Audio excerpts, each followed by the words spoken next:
Okay, let's look at the distinction, the difference between thoughts and emotions and feelings. And we get them confused, we get them collapsed a lot. Um, Thoughts come from the rational, analytical, conscious, we call conscious mind. And the the work of Dr. Roger Sperry, Nobel Prize winning work, found out we've got a left side and a right side. And language is in the left side of the brain. And that's its job. Its job is to formulate questions. And human beings are, gosh, they're hardwired for questions. Tony Robbins has a remark I just love. He says, um, ask lousy questions, get lousy answers.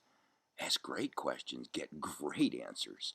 And that's a fundamental part of the work that I'm doing with people in mentor coaching and in everything that I do is really asking great questions.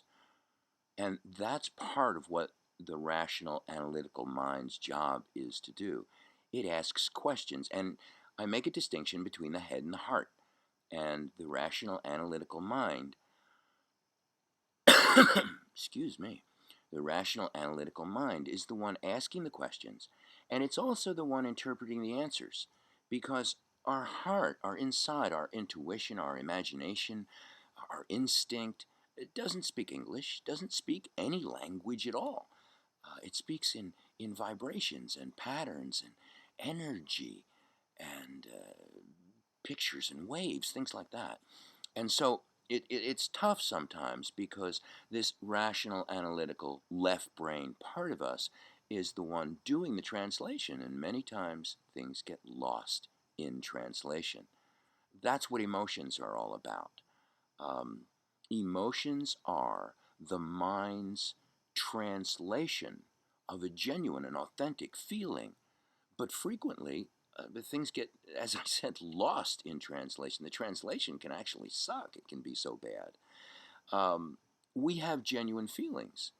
And in its quest to put a name and a face on that, the mind comes up with something for it. And my favorite one is guilt. What does guilt feel like? Where is this feeling of guilt? It's not a feeling. It's an emotion, which I say is a combination of thought and genuine feeling. And the thought may not mesh, it may not be right. Now, when you feel guilty, what do you feel? It could be a combination of things, some sadness, regret, things like that. And you have these sensations inside of you, maybe even anger, something like that. And, pardon me again, the mind tries to come up with its most accurate interpretation of that. But guilt is more thought. Guilt is like a whole bunch of thoughts and experiences, memories strung together, even beliefs strung together and put in there that comes up with this emotion called guilt.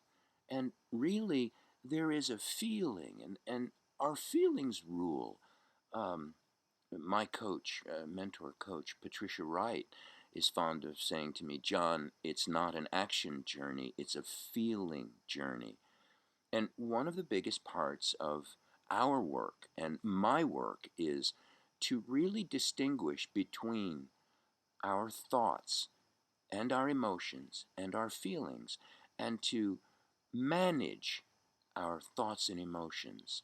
The more we can do that, the more we can get a handle around using our mind to guide us and to be in touch with our genuine, authentic feelings and get clear, become a great translator of that. That's one of the tremendous keys to success. And by success, I don't just mean success in your business. I mean success of peace, contentment, fulfillment, joy.